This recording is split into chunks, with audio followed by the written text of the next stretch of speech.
ના તત્કાલીન ટીપીઓની અપ્રમાણસર મિલકતના કેસમાં તપાસના તાર વલસાડ પહોંચ્યા. વલસાડ જિલ્લામાં કૈલાશ ભોયાની અઢળક સંપત્તિ હોવાનો ખુલાસો થયો. ભ્રષ્ટાચારીની વલસાડ, જુજવા, અબ્રામામાં સંપત્તિ હોવાનો ખુલાસો થયો છે.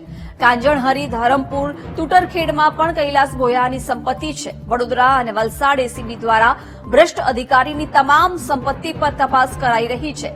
વલસાડના જલારામનગર ખાતે આવેલા રો હાઉસ પર પણ તપાસ હાથ ધરવામાં આવી છે.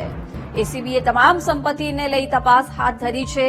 તત્કાલીન ટીપીઓની અપ્રમાણસર મિલકત મામલે અત્યારે તપાસ હાથ ધરવામાં આવી, જેમાં રો હાઉસ ખાતે પણ તપાસ હાથ ધરાઈ છે અને તપાસના તાર છેક વલસાડ સુધી પહોંચ્યા છે. વલસાડમાં ભ્રષ્ટ અધિકારીની સંપત્તિ હોવાનો પણ અત્યાર સુધી ખુલાસો થયો છે. ભ્રષ્ટ અધિકારીની વલસાડ સિવાય જુજવા અને અબ્રામામાં પણ સંપત્તિ હોવાનો તપાસમાં ખુલાસો થયો છે.